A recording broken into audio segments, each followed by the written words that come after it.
the sound of my voice? Yes. Awesome. My name is Chris Norwood. Welcome to the Historic War Rooming House. You're here for a reason. I think you know why you're here. The topic is very, very important. But it relates to what we do here at the Historic War Rooming House because we're here to showcase art, but also to have conversations. And the artwork that we have in the gallery now is a show called Starry Crown, The Art of Black Girl Magic. And if you haven't had an opportunity to really delve into the images that are on the wall, please do, because they are from some of the masters of African American art over the past century. But the topic is very timely to this discussion. And with that being said, I want to tell you why we're doing this today. We're doing this today because this is the commemoration. You left Valerie out. Okay, well, somebody can open the door. You're messing up my vibe. Today is the commemoration of the 19th Amendment to the Constitution being ratified. And that's very important. It was the woman's right to vote. And having this discussion in sort of commemoration of that is very important. I moderated a discussion some time ago between ladies from the YWCA, the two presidents that I didn't even know were both black women from Miami-Dade and in Broward and Palm Beach, and as well as some other very influential women. And we had a conversation about the impact of the Roe versus Wade, the overturning of that seminal piece of law, precedent. And after having that discussion, I decided that I wanted to have a similar discussion with the community at our gallery. And I had a conversation with Rebecca, and here we are. Without further ado, I want to introduce Dr. Rebecca Friedman, who is A lot of amazing things. Yes. professor at Florida International University, and more importantly, has been a colleague. I would like to think a colleague of mine. She has an administrative role in the Public Humanities Lab at FIU, who I don't know what they do in other areas of Miami-Dade County, but they definitely have a presence here in Overtown, and with her team that have helped us along the way, just bring the art in conversation to the community and have dialogue. And so, without further ado, Rebecca.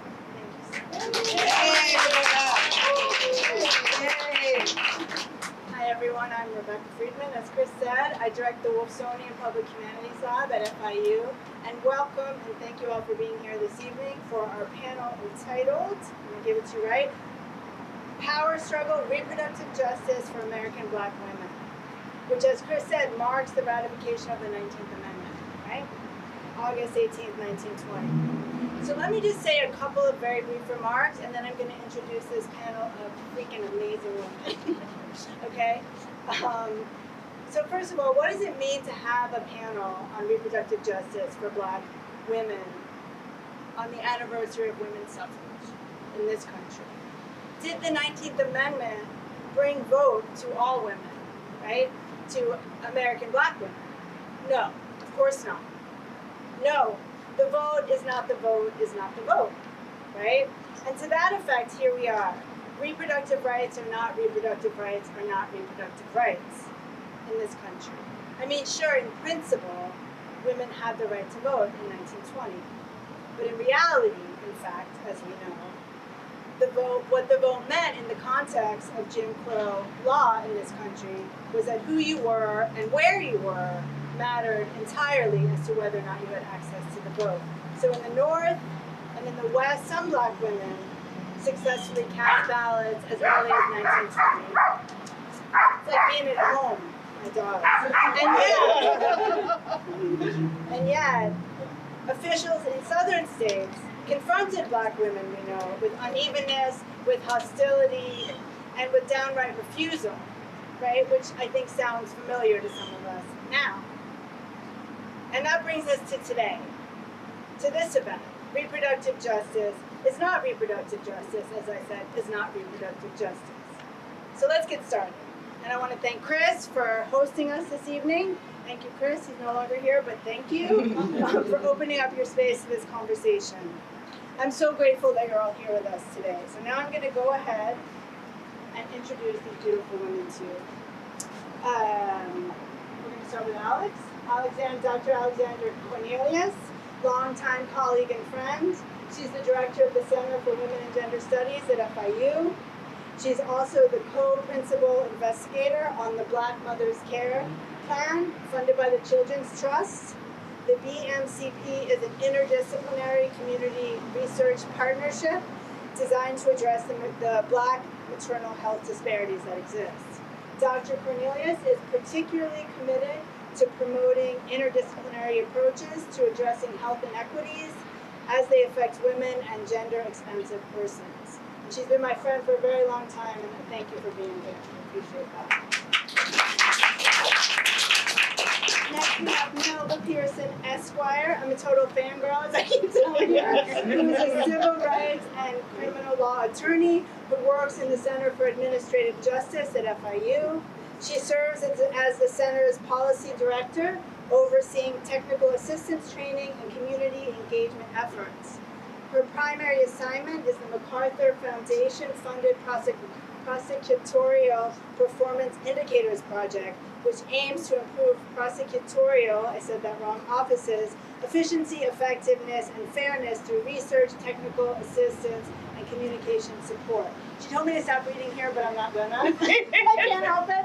A little bit more. Before joining FIU, Melba served as the deputy director for the American Civil Liberties Union of Florida for 3 years. She was part of the leadership team who helped pass Amendment 4 in 2018, the Historic Voting Rights Amendment, which re-enfranchised people with felony convictions.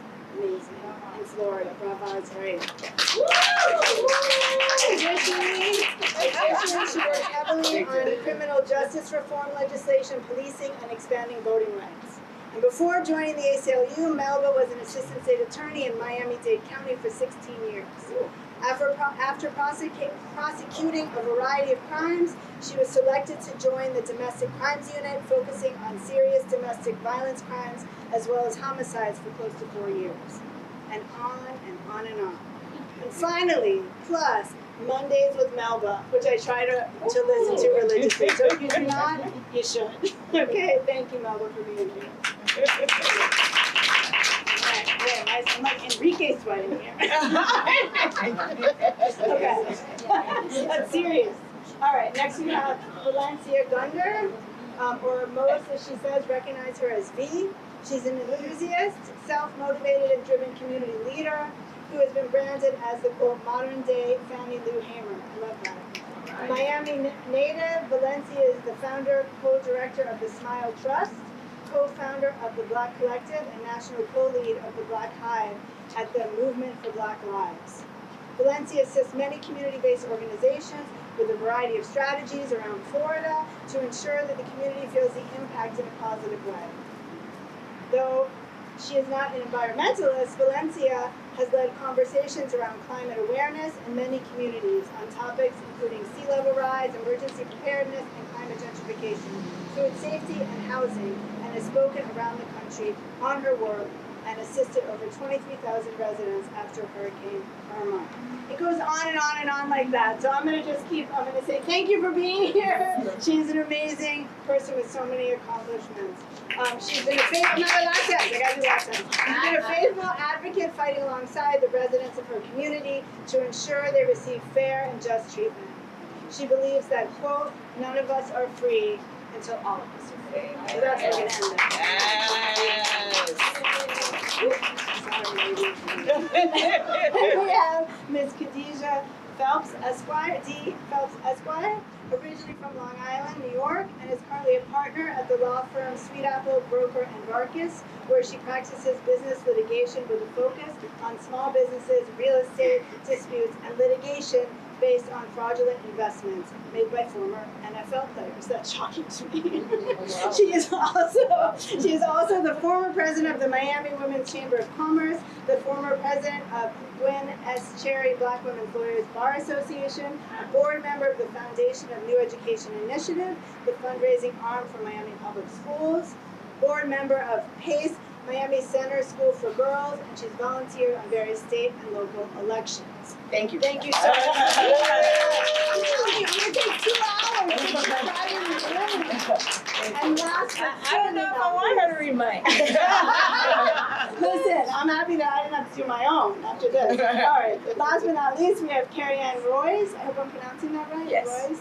President and CEO of the YWCA of South Florida. There you go. I mean, come on. All right, done. We're done. Good. Kerry-Ann Royes is a mom, businesswoman, and a 25-year veteran of the social sector, particularly passionate about social issues affecting women and girls. As CEO of the YWCA South Florida, a nonprofit organization that seeks to eliminate racism, empower women, and stand up for justice, Kerry-Ann brings a wealth of expertise in social justice and innovation, strategic alliances, management, and leadership to evolve the social dynamic of the region through the mission of the YWCA in South Florida. Having led the YWCA South Florida through its centennial year, Kerry-Ann remains committed to carrying out the organization's mission of rooting out social injustices and addressing all discrimination issues that happen at the intersection of race and gender.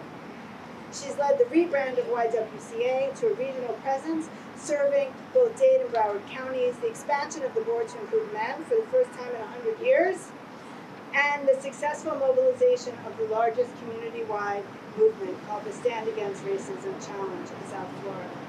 Looking forward, she plans to continue expanding the YWCA's mission footprint until everyone sees all women, girls, and people of color the way she does, equal, powerful, and unstoppable.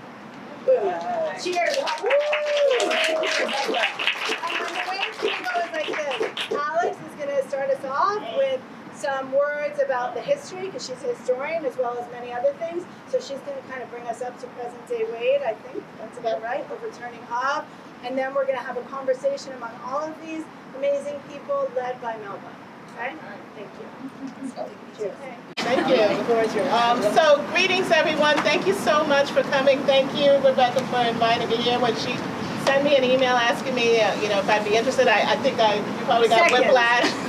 Yes, because I do think that this is an incredibly important issue of our time. It is one that is not new to people of African descent, right? This is an issue. Reproductive justice is something that we've been fighting for centuries. We should understand, of course, that the Atlantic slave trade, right, was one of the first battlegrounds for reproductive justice. And so I'm going to talk about the history. I'm going to talk about the history not only in terms of what I know based on reading scholars' work and manifests, but also what I've known reading the actual words of enslaved women who were able to provide testimony in a post-emancipation period. We should also understand that history is not just what you read, in your textbooks. We embody this history. It helps to shape our habits of mind. We actually move in certain ways because of our individual and collective histories. And so understanding the histories can also help us to navigate which paths we need to take moving forward, as well as maybe which paths we are no longer useful to us, or we can leave behind. So many of you probably are familiar with the organization Sister Song. And Sister Song is the organization most often credited with the term reproductive justice. And they basically are in a manner that is really important in terms of communicating the basic philosophy and practical implications of the work that they do. Narrow down reproductive justice to 3 core principles. 1, women and expansive persons, birthing persons, have the right to have a child. 2, they also have the right not to have a child. 3, they have the right to parent the children that we have. And in the context of reproductive oppression, all of the, these 3, for some maybe seemingly oppositional values, really do make sense in the context of the oppression that women were subjected to during the period of the Atlantic slave trade. So for those of you who are familiar with the Atlantic slave trade, you already understand that women were subjected to relentless sexual assaults and rape. We know this from the documents of the ship's captains themselves. We also know this from reading the manifest, because we know how many women emerge from the ships already pregnant. And so this assault continues as women reach the Americas, whether we're talking about Jamaica or Brazil or North America. We should understand, there's some kind of discourse sometimes where people say, well, women or enslaved people in the United States were subjected, and the enslaved people in the Caribbean fought back. That's historically inaccurate, okay? The truth of the matter is that wherever you were in the Americas, you were subjected to this unrelentless assault and to this attempt to dehumanize us, right? There is no like gradation of the implementation of this process in the Americas. But where you do have the attempt to dehumanize, you also always have resistance. And that resistance takes on different forms. In reference to reproductive justice, right? Again, we do have people who are unable to prevent rape and therefore unable to prevent conception, right? The truth of the matter is no one can control actual conception, right? We can try to create conditions that will lead to the birth of a child, and we can try to create conditions that will stop that, right? That's just the way we're built. So for people who are subjected to sexual violence, the moment of agency comes afterwards, and the decisions that they have, even within this limited context of what they will do with that.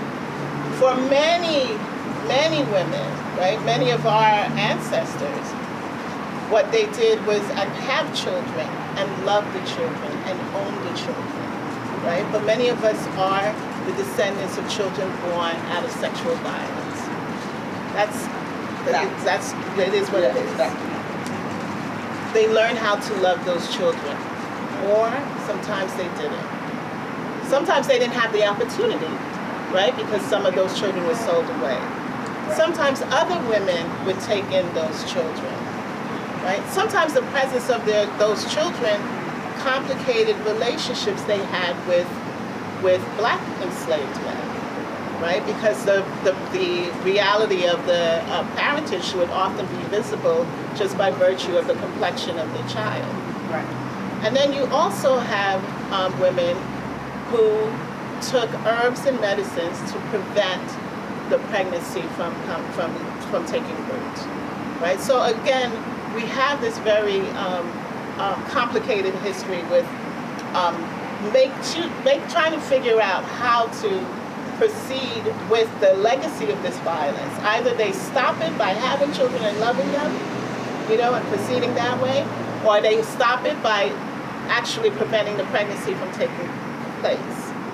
Either way, they're trying, and even in this limited circumstances, people are making different choices, right? And we have to respect the choices that they made and understand that even under those circumstances, they were doing this.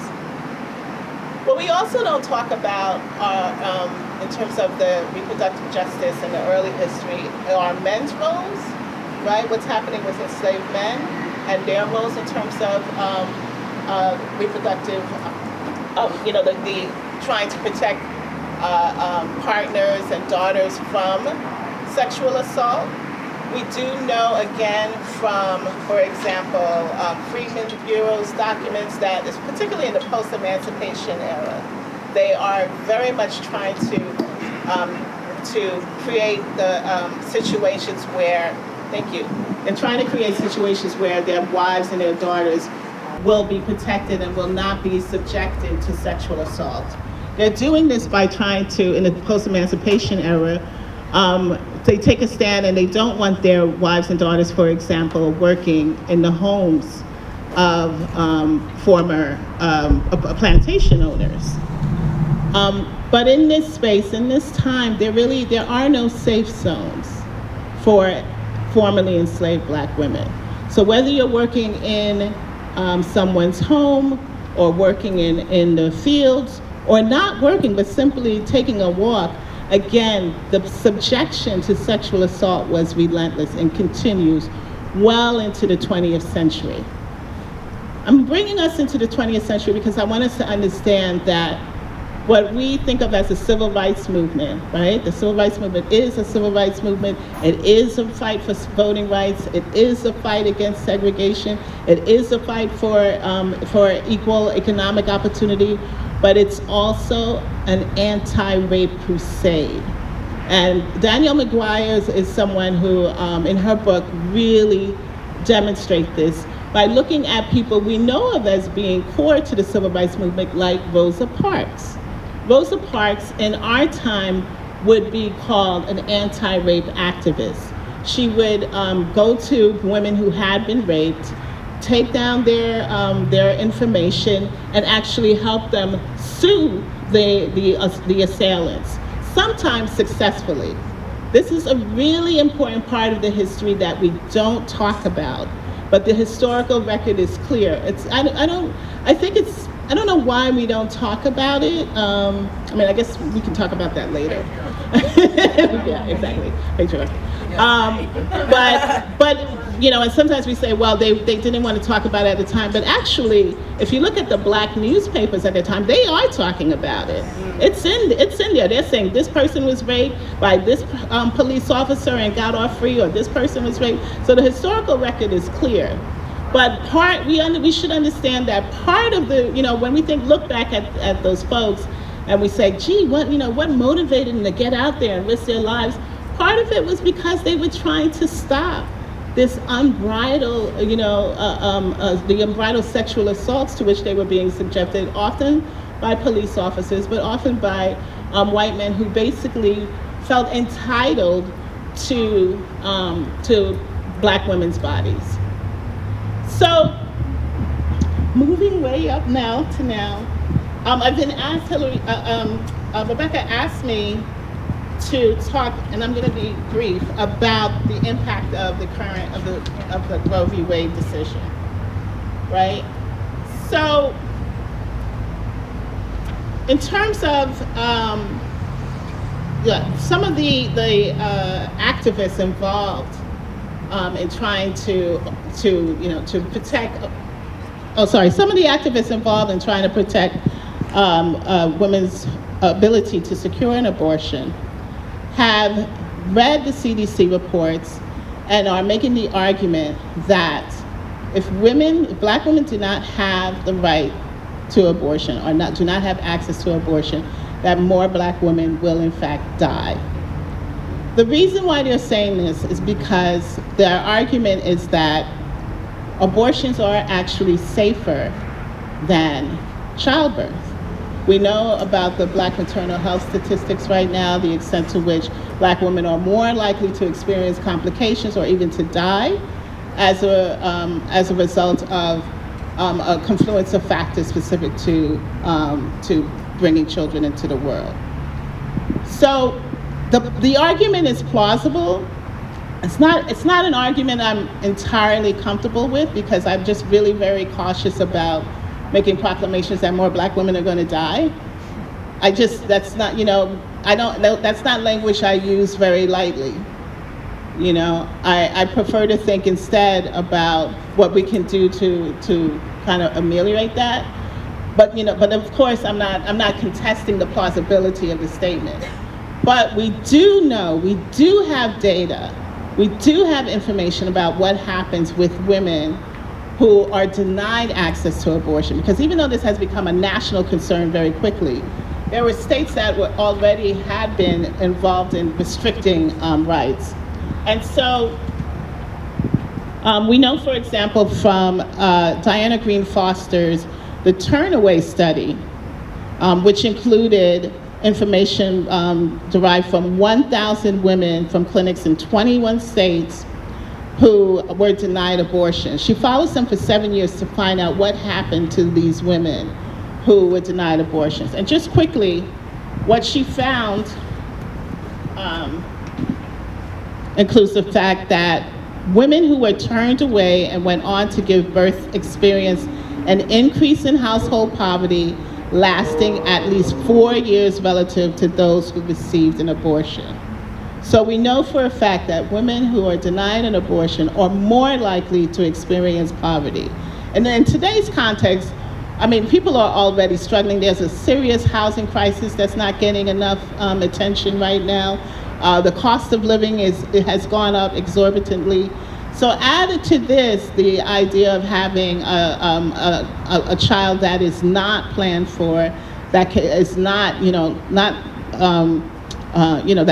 that you cannot, that you're kind of basically forced to have, complicates further many people's ability to raise a child.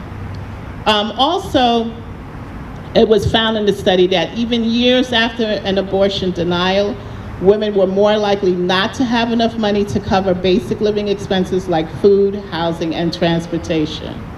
Okay. They also found that, and this is an important conversation, women who turned away from getting an abortion were more likely to stay in contact with violent partners. They were more likely to raise the child alone. Physical violence from the man involved in the pregnancy decreased for women who received abortions, but not for the women who were denied abortions and gave birth. Again, another very difficult conversation. And then finally, just like to point out that the children women already had at the time, of abortions, compared to the children of women who received one, were more likely to live below the federal poverty level than children born in a subsequent pregnancy to women who received the abortion. Now, we do know that about 60% of women who have abortions already have had a live birth, right? So these are women who are very much aware of the cost, financial cost, the emotional investment, the mental investment that it takes to raise a child. And they're making a very difficult choice that bringing another child into their unit will actually hamper and hinder their ability to take care of the child that they have, right? So the Turnaway Study gives us information that we can use to help people make really very difficult decisions based on real world circumstances that we're living in. I'll stop there.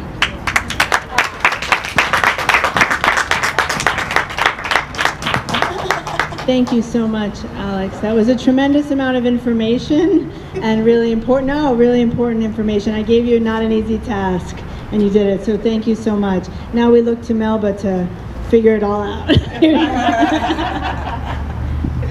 Thank you so much, Rebecca, and thank you, Alex, for giving us this historical perspective and teaching me a few things, because I didn't realize that a lot of these records were in Black media and those discussions were being had. So to bring us forward to to present day, I kind of want to pick up on this, and this is kind of unscripted, right? But all of it won't be unscripted, I promise. But why do you think, and this is for all of us, why do you think we're not having those discussions and really openly talking about the impact that this is going to have on people of color that give birth? Is it stigma? Is it shame? Is it that's nobody's business? That stereotypes. What do you think is the driver for why we're not talking about this as loudly and as much in communities of color? One, you did teach me something. One, I work closely with Monica, and I did not know that they coined the term reproductive justice, so I just learned something about my good friend. and their amazing organization. Y'all should look them up. Sister Song does some great, amazing work. But I was thinking about, as you were talking, and about why we don't talk about it a lot, in my opinion. I called my grandma after the decision was overturned, and my grandmother's 85, and she was like, "A law ain't never stop a black woman from getting an abortion." And I was like, "Oh." So immediately it checked me because, you know, black women, we always had to be innovative in the way we do things, but then also, and it's my first time sharing this publicly, as a person who has gotten a botched abortion and can't have children now, right? It made me extremely nervous because we do need it to be done in a proper way so that we can be healthy after we do it. You get what I'm saying? Because just because I want to have an abortion this time doesn't mean I don't want to have children later. Amen. Right? It just may not be the time. And I also think, you know, patriarchy, we could cuss. It's a motherfucker. Y'all feel what I'm saying? Like, for real, like I think oftentimes we are told to suppress our sexual violence, the harm and the trauma that we experience as black women. They don't listen to us when we tell them stuff going on. My sister passed away in 2020. For a whole 2 years, she kept telling the doctor, "I don't feel good. I don't feel good. I'm telling you, I don't feel good." They didn't listen to her. She died. We get an autopsy. She wasn't feeling good. She didn't feel good, right? And I think oftentimes we're just either invisibilized or we're hushed, right? So I think sometimes, even for me, like I never really talk about reproductive justice at all, even as it relates to my own personal experience. And I even asked Melba, like, "Why you even asked me to be on this panel?" You know? And it made me think, listening to you, Alex, and thank you for everything that you said and all the history you gave us, just about how, as I grew up, even now, like, nobody want to hear about that. You can't even say nothing about your period loud these days, and people are like, "Oh my God," you get what I'm saying? Like, it's like, I think constantly, like, I am reminded to, like, that stuff you need to take care of by yourself. Right. You need to be quiet about it, or what happens in this house stays in this house. Y'all know that foolishness that happens in our communities all the time. And my thing is, share a story, share a lesson. Hello? You know what I'm saying? Tell me something. I wish somebody would have been in my 19-year-old ear to give me the proper information, you know, so my body could be more healthy than it is right now. You get what I'm saying? And even though my grandma was a G and was like, "Black women gonna get abortions anyway," which is fact, right? We know. People know how to do what to do, but we shouldn't have to go to that route to get it done. Amen.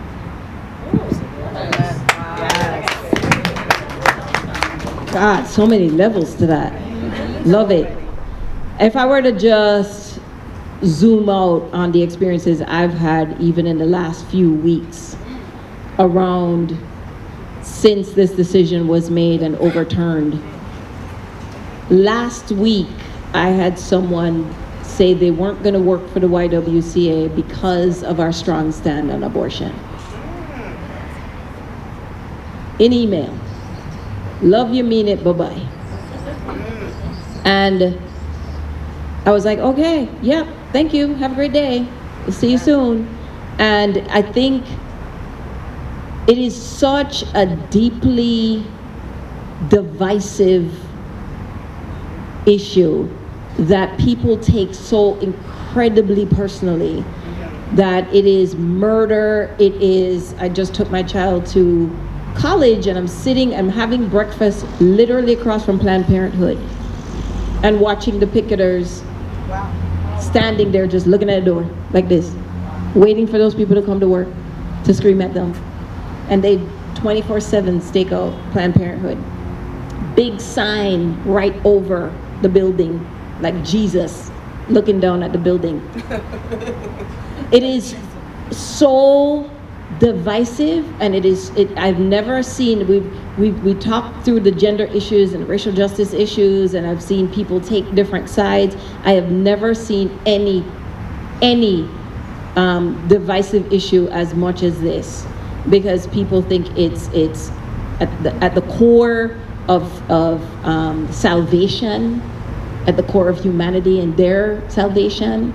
And there's just no arguing with it from many people. And then you layer on top of it, you know, keep it in the house. We don't talk about that. I mean, it's not even just abortion, right? It is everything. Black women, who knows if their grandmother had breast cancer or cervical cancer?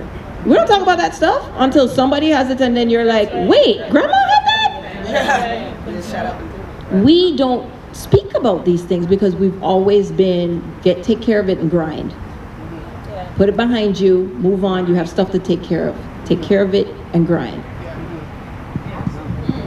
Wow, thank you. But I want to talk about the fact that you have somebody in college. You look great. I said, how old is your child? I just want to thank you for the history because that was very informative, and I think you touched on something because I didn't even think we were going to go there tonight about a lot of African American and the children of diaspora that are of mixed race, right? That got white people in their family, the different shades of a diaspora. And to your point, that was not a love story, right? What resulted in colorism. Those were women that were, raped, right? And then think about the black family, right? They love those children still. That's deep when you think about it. You know what I mean? And then think about the power of the black woman during that time. And I like how you fast forwarded to now. Because I was kind of happy that it leaked before it came out. Do you know what I mean? Because I kind of because I don't know the age group of this audience, but I grew up and abortion was legal my whole life. So I heard about back in the days where black women do what they gotta do, right? And botched abortions, but that's not my experience at all. So when I was in law school, I remember in constitutional law, for some of the lawyers in here, where these big issues come up, right? Segregation, abortion, and it's like more ideology, because it's never gonna, I'm not gonna deal with this is old news, so I never felt that it was that divisive. So when we talked about it in law school, it was very like big picture, when does life begin? You know what I mean? And evangelical Christianity or, that kind of stuff. But we never thought we would have to really have these conversations like today on this panel in Overtown. It's kind of weird in 2020 for me. But I'm happy we're talking about black women's experience in particular, because I think this is a women's issue, right? They're coming into your bedroom, they're coming into your body and telling you the decisions you have to make, whether it's rape, whether it's a one-night stand, whether you can't afford it, right? So when it leaked, I deal, as V knows, with a lot of nonprofit foster care, right? Incarcerated women, like she said, I work with the school district. So I want to talk about the babies when we want to have our babies. Why are the conservatives not talking about that, right? About housing. So the same people were you picking in front of Planned Parenthood, you should be picking about education. Free meals, public housing, because the same people not talking about that. Because what happens when the baby's here? Right? And then when I was in law school, another issue was the death penalty. So how can you be anti-abortion but pro-death penalty? Don't make sense. It don't make sense. So when does life begin? A grown man?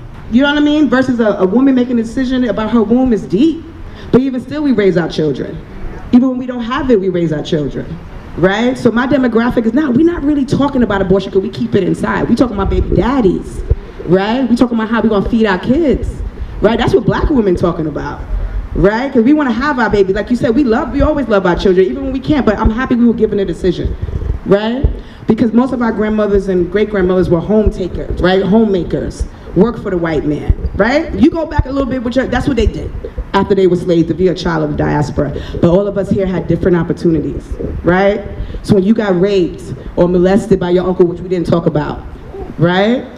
When you was in law school and you had a one-night stand, you can't have that baby, right? We had a decision, we can make that decision, right? Our grandmothers could not, right? But we are the future ancestors, so what are our granddaughters gonna say to us? Because my grandmother was a lawyer, a political activist, right? Look at these bios, but the same issue came up, right? So that's why this is a very important conversation. To me, and I've talked to some of the people about this panel, it's bigger than Roe v. Wade. It's real, it hits on, right? Right? Because depending on what your position or how you grew up, but we gotta care about our poor sisters, y'all. Right? Because when they have that baby, think about the unwanted child. Ooh. Right? Does anybody think about them? Because I always said, have the baby. Christianity, Jesus hanging over. But what happens when the baby's born? We seem to not care anymore. Right? Thank you.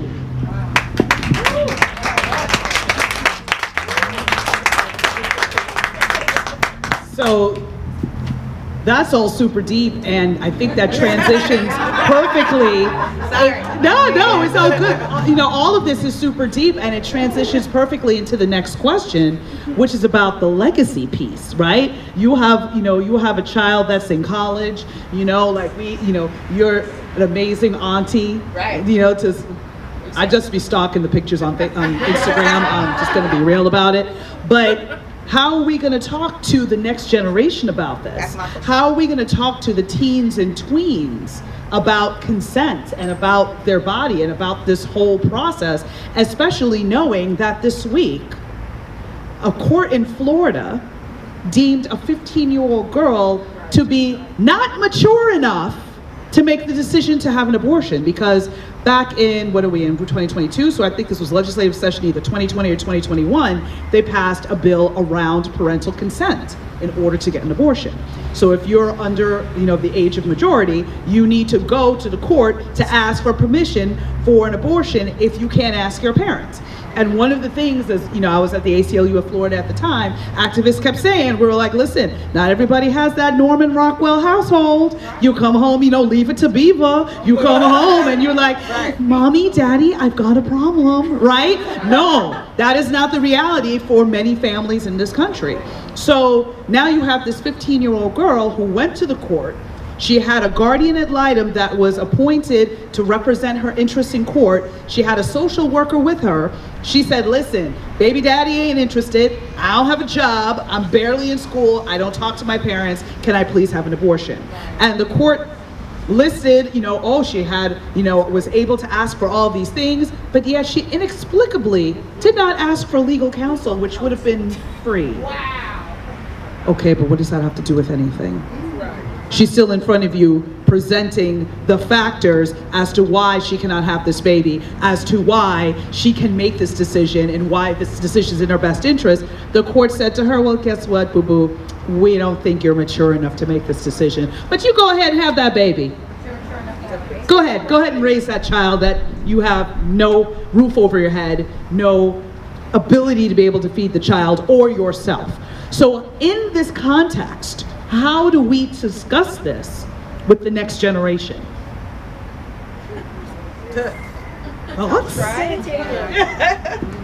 So when the decision came down, I was literally in Orlando with my 17-year-old weeks before dropping her off to college. And I remember living that moment where I was like, your decision just changed. You are about to live in a universe that I have never navigated, and this is about you.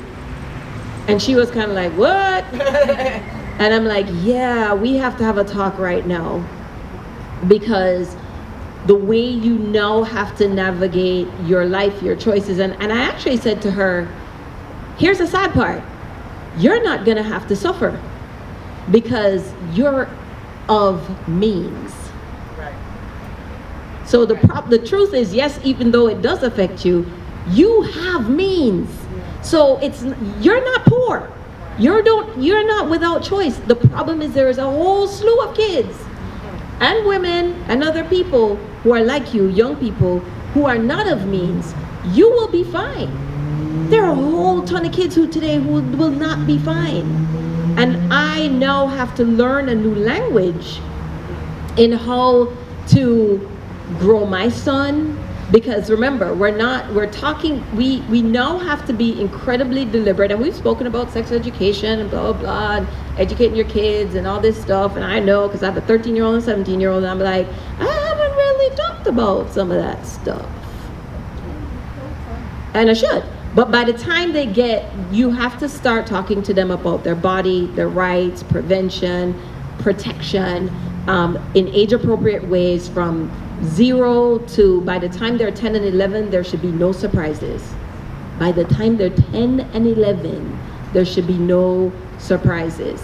And we also have to talk to our young men, our boys, about the fact that if, as my staff says, if you're a sperm-producing being, and you are a part of conception, you must own your part in conception, and it doesn't just belong to the person producing the child or having the child or carrying the child. So there is a whole slew of conversations that age appropriately have to start happening from birth about their bodies, understanding, demystifying, criminalizing You know, not making it bad for mom to walk around naked and like, oh, it's my body. We have to start changing it because that's not the way we were brought up. So I think it's more about us because we're the ageist ones. We didn't grow up dealing with these things.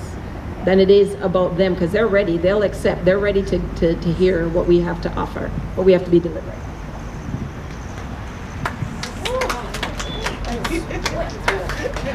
I mean, I guess for me, what I'll tell my nieces, right? Well, one, when I leave here, I want them to say, like, my auntie fought like hell. Y'all dig what I'm saying? Like, to the time I retire, like, I'm on the front lines, I'm in your chest. You dig what I'm saying? And it still tell them, your body, your choice. I think we could never get away from that, even regardless of what the law is. We have to keep reminding our generations after us that this is a thing, right? You always have to continue to fight for it, even if the law isn't changed before I leave this earth. I think that narrative, this conversation that we've been having about having full autonomy of your body is something that I see a lot of my friends talking to their daughters about that I love. Yeah. One of my friends right here. I love it. Like, honest conversations about having your autonomy of your body. And I think that can also be a part of the preparation to be out here under this new terrain. And then also, like, America ain't always had all these things, right? Things change. America has changed a whole lot. We just talked about a whole bunch of history from when they were extracting Africans from the continent to come here to be enslaved, right? To where we are sitting at right now on a panel full of lawyers, professors, businesswomen, and everything. Like, the world can change. And even though we just took a blow, like, we gotta just keep fighting like hell until we change it. So even if it's not us, right? We could just ignite that fire in the next generation and let them carry the mantle and keep going, because that's what's gonna have to happen, right? They'll keep rolling back laws. They roll back a decision. Right? I wonder who made the decision to not make it law after the Supreme Court made their first decision. Y'all get what I'm saying? So this has been a long fight. So I just feel like we continue to do those things, continue to teach people body autonomy, teach people other alternatives to take care of themselves, to be prepared for these situations, and then ultimately change the stigma of having those conversations. Because y'all right, like when I meet people, they be like, yeah, I was 13 when I had my first child. And I'm like, child, how you had that conversation with your mama? Right. Because I probably would have been in Dade Memorial had I said that to Ross, because that Bahamian would have laid me out in Liberty City. Y'all did? But all in all, even though it's not always, like you said, not them same households, but I do feel like because my generation, I'm a millennial, and the generation before me, we are changing. So our children can come to us now. They can talk to us about those things. And if I always tell my nieces, if you can't talk to your mama, call auntie. Right. Yes. Right? Because I could talk to your mama for you. Right. You feel what I'm saying? Right. And we're going to figure it out together. So I think that conversation and that narrative, my body, my choice, I do have a village of women. Somebody will listen to me, even if it's not mama all the time, right? Your mentor, that teacher that you trust, the person at the community center, have those conversations so you can make the best decision so that you could be better prepared.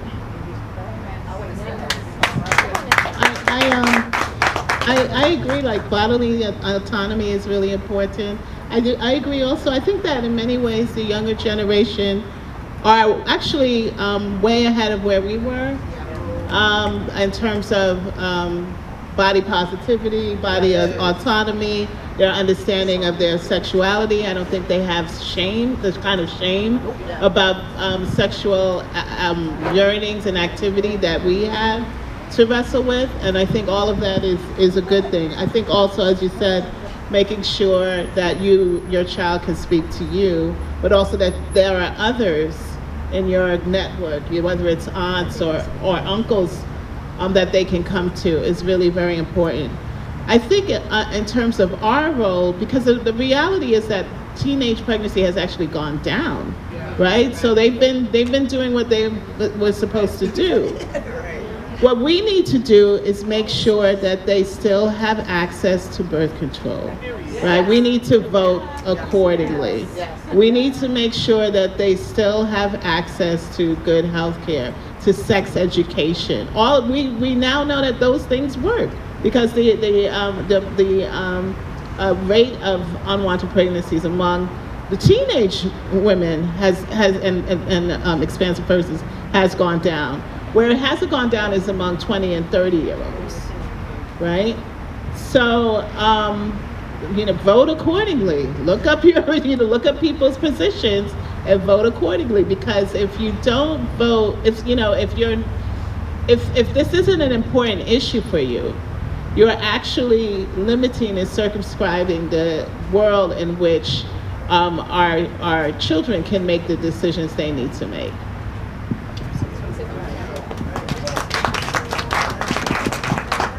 Just to button up that point, just recently, the Miami-Dade School Board voted against the sexual education.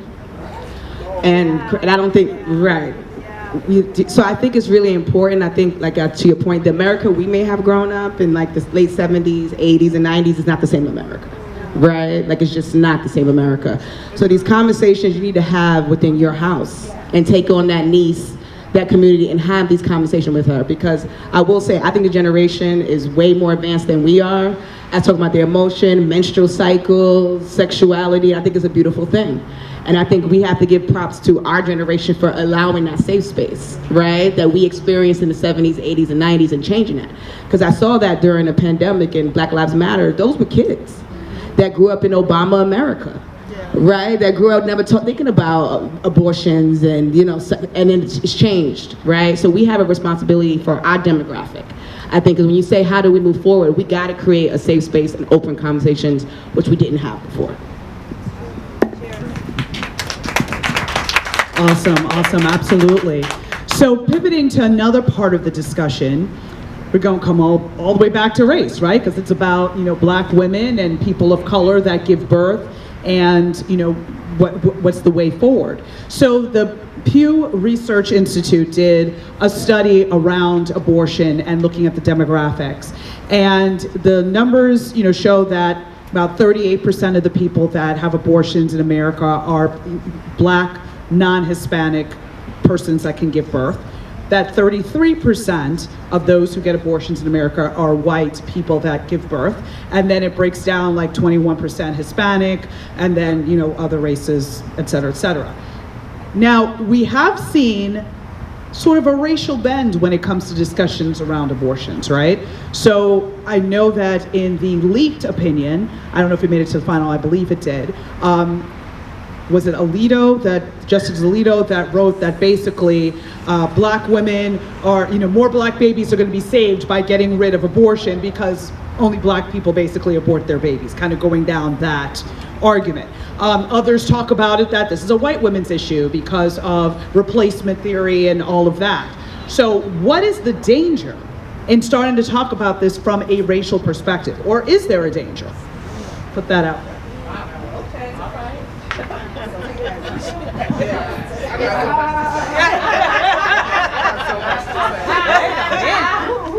Valencia, you want to go? She's like ready to burn down this mic. So one, I want to give a shout out, because I know what today's date is, to the 19 Black women that did a lot of the work during the women's suffrage movement, including Sojourner Truth, that got super invisibilized, that did not get their rights to vote. So we want to give them a shout out today in this space. So this is America. It's always a fucking race issue. Period. Y'all get what I'm saying? They always lie on Black women. We the most to do all the bad stuff and the least to do all the good stuff. Every single time. Which is always a lie. Every single time, right? And then I also want to caution us to saying, like, American Black women, right? Because also America influences other governments that Black women on every piece of land on this whole planet are dealing with these same issues, okay? So we want to make room for all of our sisters in this conversation. So I feel like this decision and the rhetoric that's coming from a Supreme Court judge is extremely dangerous, right?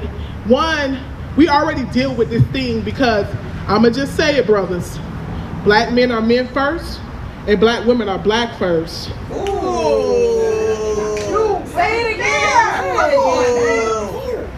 Black men are men first, and Black women are Black first. And we are always constantly being told to hold that race line, hold our community down. And this is not me talking down on our brothers, because at the end of the day, I'm a daddy's girl, right? And the person I love the most is the black man. Y'all get what I'm saying? But it's the truth. It's the truth. Patriarchy is going to continue to do this thing, and then you tie it to the race thing, right? So black women are always at this really funky intersection, right? Where our bodies, our decisions, our future, our vision is always being called to question all the time. And I feel like in this moment, we're being called to question so often. And I also want to caution non-black women, especially white women, for all the space that folks take up in this conversation, right? We don't need y'all to speak for us. Move out the way. Black women got their own lived experiences. They do know legislation. They do know history. They do know the law, right? For them to be able to speak for themselves. And I think I'm getting so emotional about this whole conversation, Jesus, because I sit in a lot of spaces. The people that I serve the unsheltered. I serve the most vulnerable populations, not just here in South Florida, now in 7 states across the U.S., right? And oftentimes it's the black women who are standing there, who are literally having babies in jail cells. Tammy Jackson, here in Miami. Y'all get what I'm saying? Being chained to beds and all of these things. That's happening right here in the state of Florida. So the abortion conversation or your autonomy conversation is so much bigger, but it's directly tied to black women. And the thing that I'm most afraid of with this decision to overturn Roe is the criminalization of black women. Yeah. Right? We already starting to see the headlines. Yeah. Black women are being criminalized, arrested, being charged, and all of these different things. And we already get charged when they claim we don't take care of our children, when we beat the children, we discipline the children, we dress them a certain way, everything. So now, I just feel like this is now going to be an all-on attack on black women on a whole nother level, right? And then what I'm more afraid of is this control of the black women that are in the womb getting ready to enter to this world, right? They do stand a chance because we're going to fight, right? But like, the fact that it's people who, one, can't ever carry a baby, got so much to say about a baby, and then 3, as I talk to my cousins, my male cousins and my brothers or whatever, when the Roe v. Wade shifted over, right, I'm at in the middle of Liberty City having a conversation, and they're like, this is some bullshit. And I'm like, well, why y'all say that? Because they was like, we be needing abortions too. They be needing abortions too. And it was a black man who actually said to me, they was like, if they came for the abortion rights, they finna come for everything else. And black men need to be very careful. This is a whole racial conversation. Our bodies, the control of our own bodies, of our daughters, of our nieces, of our sisters, and our mothers have always been on the edge of a cliff, right? And we right there. And I know we holding the line, right? But I need people to understand, like, our sisters are going to continue to be incarcerated around this thing. One last fact, and I'm going to pass the mic. As people are ranting and raving around the country about how criminal incarceration is lowering, right? But for black women, incarceration has increased 700% in the last 10 years.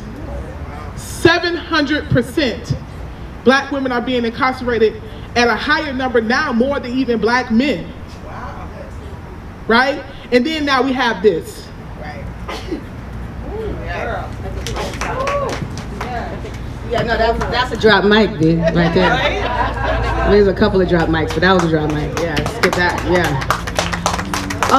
And I know we want some questions from the audience, but I think this is very important with the question you asked, Melba, because I think it's a misconception of who gets abortions, right? I think including myself, you know, and I just found out before Roe v. Wade that a lot of married white women get abortions. That's right. Right? That's who's getting abortions, and I understand it. Whether it's your side piece, whether it's financial planning, that you don't want to have that baby.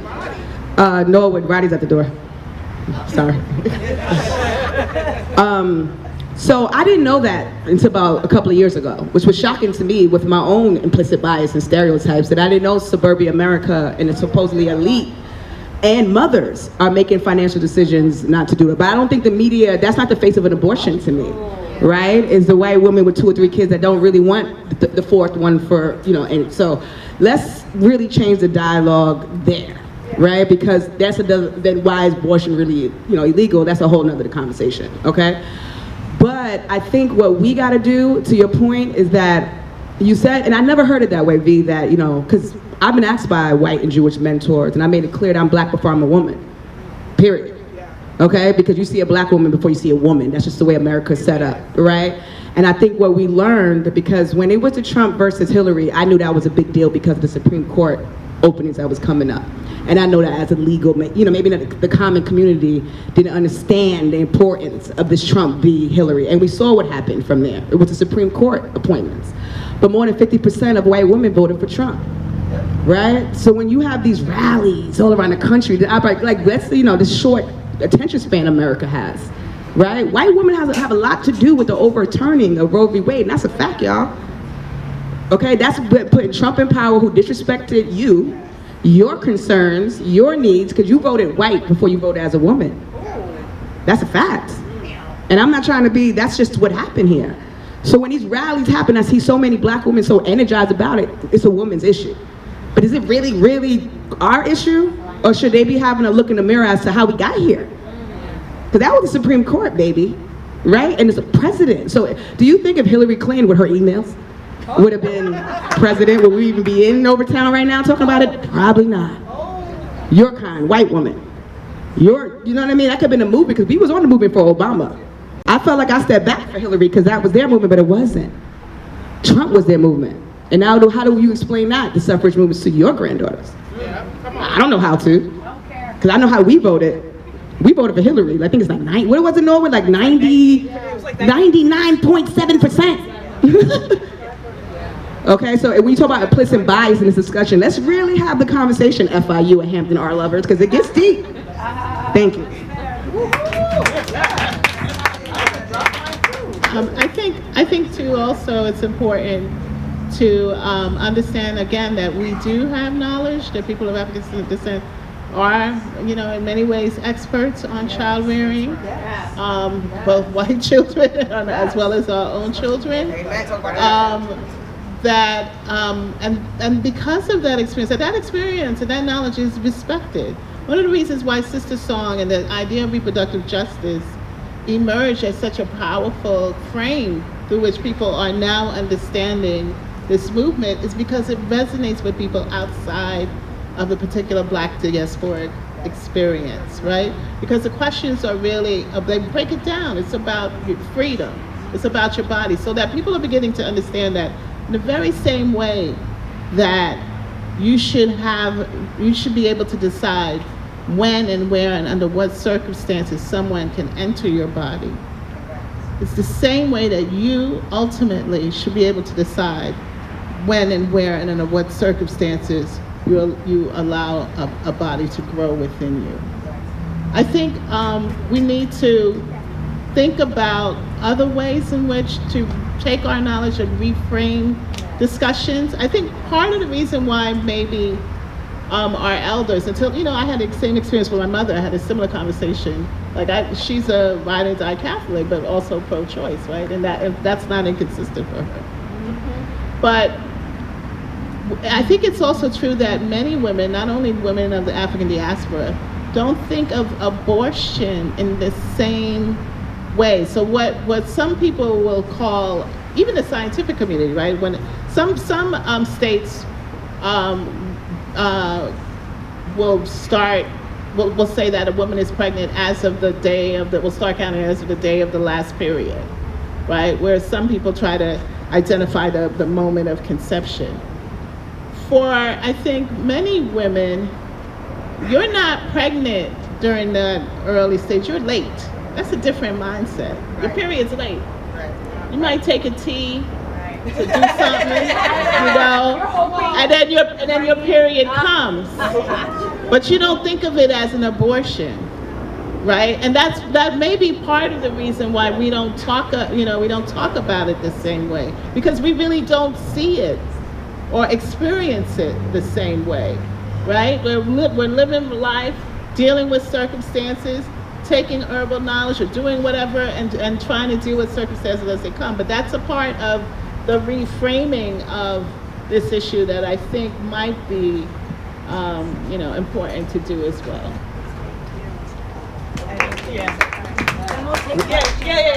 Nothing to add to this. But when I saw this question, all I thought was, I feel like it's a new generation of the war on drugs. Yep. Yeah. That right there is a mic drop. Because we all know how well that ended. So, well, with that, I'm going to pause here for questions to see if there are questions from the audience, and we can continue the discussion. Here, I'll do it. I'm gonna do it.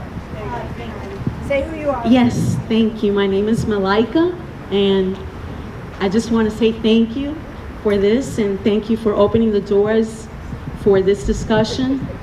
And it's incredible, everything that you've said with history, because there's a lot of things in there that I didn't personally know.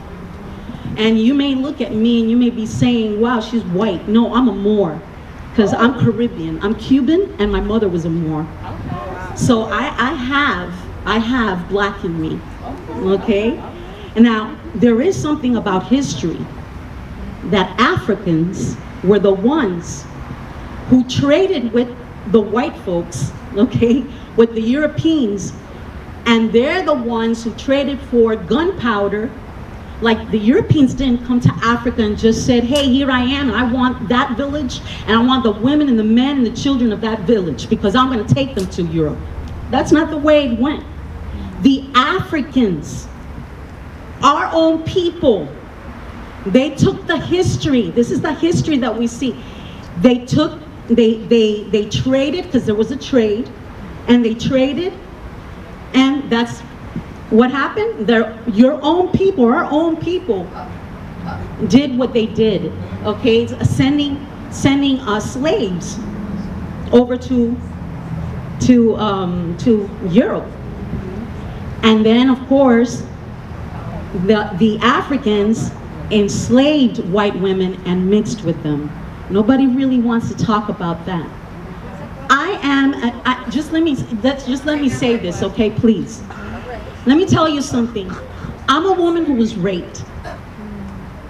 Okay? I was raped, and I had an abortion. And I can tell you something. It's really hard, the consequences thereof, because my mother and my sister were accomplices of that.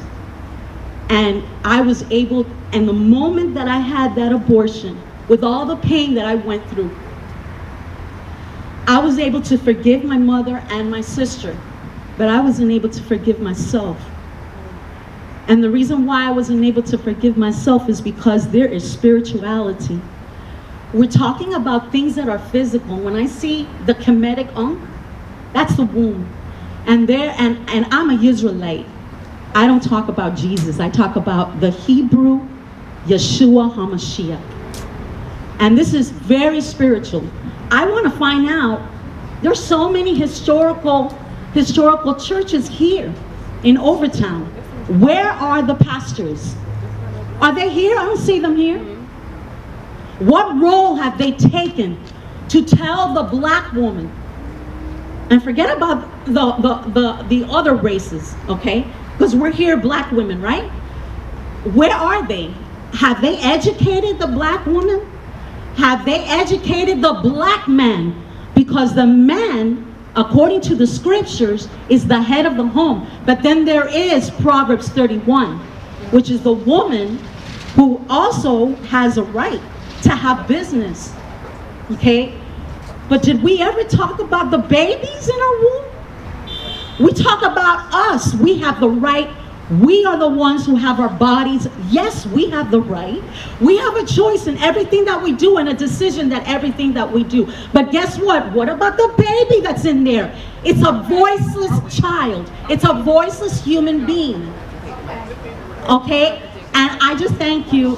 Thank you. My question is,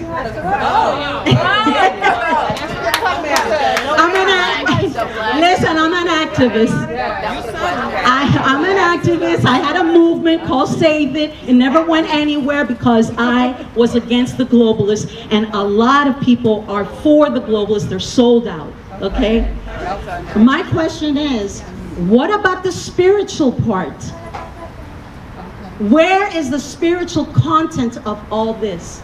Because this is what our eyes see is the manifestation of the spiritual part. What about the spiritual part of all this? And I thank you all. Thank you. Thank you. Let's do it. Spiritual part, anyone?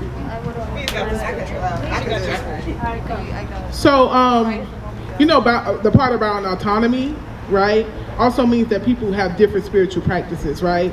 So therefore, a pastor don't need to teach me a goddamn thing. That's one. Two, what if my spirit is telling me to do what it is that I need to do in my Bible? Now, I grew up in the church, right? And one thing I did learn that Jesus gave us is free will. No judgment. No judgment, all of these things. But that's not the part they want to talk about when it comes to our decisions for our bodies. You get what I'm saying? Now, do we care about the human that is growing into our bodies? Absolutely, right? And sometimes we could care enough to be like, hey, we cannot take care of you when you get here. Right. Or me trying to have you may kill me. Right? So there's a lot of different reasons why people do these things, and I think like this is the problem with this conversation in the first place, because people make it a spiritual and a religious one. Right. When it should be a human rights one, a personal one, right? As a human being, I have a right to my body and to do what it is that I need to do, and that's the only spirit I need to talk to. Amen. Is that one. That's it. Question. You're gonna have to. I don't know how long it goes, so say who you are, please. Thank you. Hello, everyone. I don't have a question per se, but more of a comment. First, I want to say I appreciate. Oh, I'm sorry. My name is Osmer McCoy. I am a mother, writer. I don't consider myself an activist. I think there's a lot of work to achieve that title, but I am an advocate, and I do the work that's necessary. I want to say that I appreciate every woman on this panel, and I had the honor, yes, like, every single thing that's been said tonight has hit home for me. Having a 12-year-old daughter, just starting 7th grade, thinks she's way smarter than me, and she is.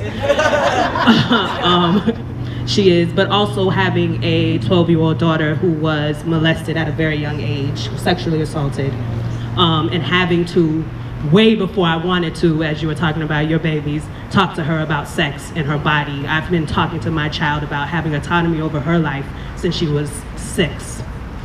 Didn't want to have that conversation. So now I have to talk to her about not having control of your body and what audacity looks like.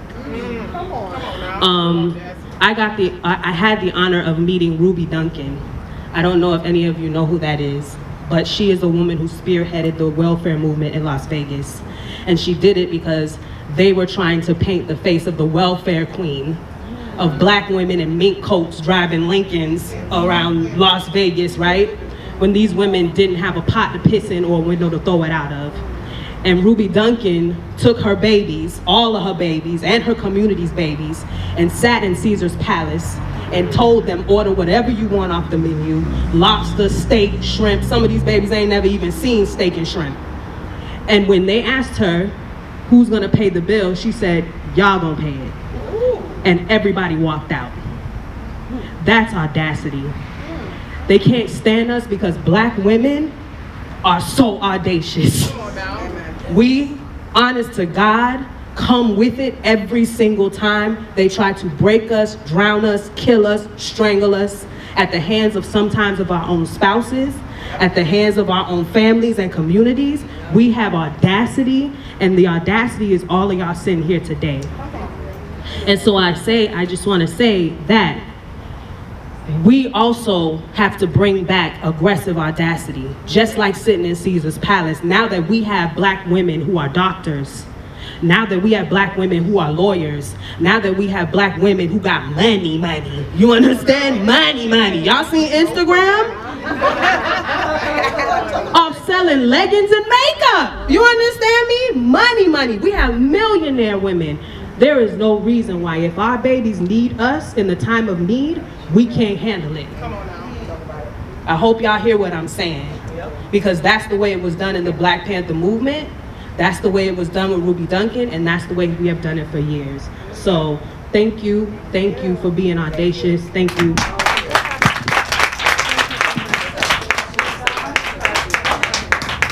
Question in the back, you may have to come out. Hi everybody, I just want to say thank you to the panelists because you all were really wonderful. Oh, my name is Tatiana. Hey, Tati! I have some questions in between really talking about some other things that we don't talk about. And Kadisha did bring up a couple of things, but I think people are not understanding. I don't really see it's Black women that are the people that are getting abortions. That's why we have so much kids, all that kind of stuff. It's really a white woman issue and it's a race issue. And what's really happening is it's not a pure white race right now. And I think that might be the big thing of why they're trying to stop that abortion. With us also, we don't talk about harvesting. Our organs are the best organs out of everyone. So ours are the only ones that automatically connect, and so people don't talk about that. We have all these people talking about, oh, they're stealing women on the street for sexual things. They're stealing women on the street because they're harvesting their organs. So they don't want abortion for us, because they're harvesting those babies' organs, they're harvesting the women that are also dying's organs, that are having the children, but we don't have any conversation about those kind of things. Henrietta Lacks. Okay, well let's go, Suzanne. And just like some more stuff, just to piggyback on you, I'm from Haiti, so we're the first free Black republic. There was nobody who came and said we weren't going anywhere. You were gonna have to kill us. We weren't trading any of our people. I don't want anyone to think that when they're going away. Maybe that just happened to Haiti, but I don't think so. So, you know, just to go back to Black women, to me, which I'm so happy this is a Black women's panel, because they really don't talk about all that kind of stuff. And like Kadisha was talking about, where is like the people protesting for where are we getting money for these children? You want us to have children. And I just want to say, I don't really believe in having abortions. I'm pro-choice, but I don't believe that that is birth control at all. So it's your choice. I think the real issue here is you have a group of 20% of people, these children who are getting molested or raped or anything, we can't lose those people. And this is what that battle is really for. It's so that those people have a choice to not want to do that. I can't really imagine telling a 12-year-old, you go have this uncle's baby. And you've seen it, I've seen it. So it's not like I'm not talking from like, I've seen it. I have a friend, she has a child, has all kind of problems because this was her uncle that molested her. And she's got this kid that's here, she's a loving woman, but I don't see her loving on him. Because to her, it's a constant reminder every day. Now there might be another woman that's not a problem, like you were saying, you raise any child that's coming in. But in that situation, he's not getting the care that he needs in that situation. And he's not living his life to the fullest. So, and she's also reminded, with her and her specific situation, she's reminded every day of what happened to her. That's something she discusses with me. So maybe this conversation really is about those women. So my question was, how do you guys feel about that group? Because it's really, to me, is about that group of women. That was my question, lady. Thank you. So thank you so much for the very spirited discussions and bringing to the table other ways of looking at this problem. I think that sincere engagement, if we all came in and agreed with each other and left agreeing with each other, that's not necessarily as interesting as being able to engage each other with different thoughts and opinions on this issue. In terms of whether this is a white women's issue or a Black women's issue, this is definitely an issue, as I showed, that Black women have been engaged in for a very long time and continue to be engaged in. I also, I understand perfectly what you say when you say you're pro-choice, but it's not necessarily a personal decision. I wish I could be pro-life, right? Because it seems like a comfortable place to live. I wish. I cannot, because I just know about the lived experience of of women and birthing persons and the hard decisions they have to make in the context of the lives that they are living. And that does not only apply to people who are victims of sexual assault, right? That women who did not become pregnant in those kind of circumstances also have the right to determine whether or not they are ready to have children, whether they are emotionally ready, financially ready, socially ready, whether they are tied to a partner that they want to be tied to for the rest of their lives, right? Sometimes you figure it out and you don't. That's not the person for you. And you want to, in terms of, just want to say quickly, like how we use the history, the comparison, just quickly, the comparison between white women who were enslaved in Africa and the brutal, unrelenting assault on women of African descent is just a false comparison. It's historically inaccurate. That is what it is. The numbers, the apples and oranges, the numbers just aren't comparable. That doesn't mean that the enslavement or the assault on white women in any context is excusable or forgivable or less important as a subject of study. But the comparison or any attempt to try to equate the two is not the road we want to take.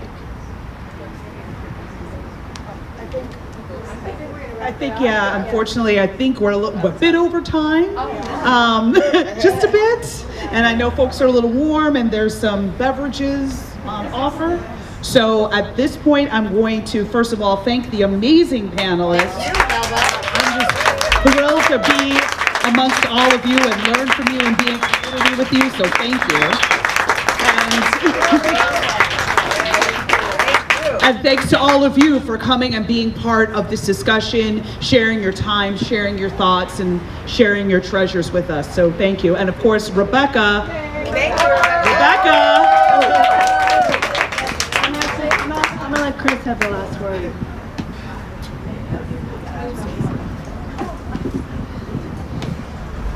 So, did we have a good time? I know a lot of you ladies been in here drinking this wine because we went through quite a few bottles. But let me tell you something. This panel, I'm so glad we recorded this because the history that we were privy to was, it was a part of the discussion. We wanted to set it off by setting the tone by having a real historian who understands these issues to set the foundation so that we can be educated. Anybody here was educated by what she said? Yes, absolutely. All right. And then, of course, we have one of the premier activists in our community on the front line of so many issues. Let's give a round of applause, Ms. Gunder.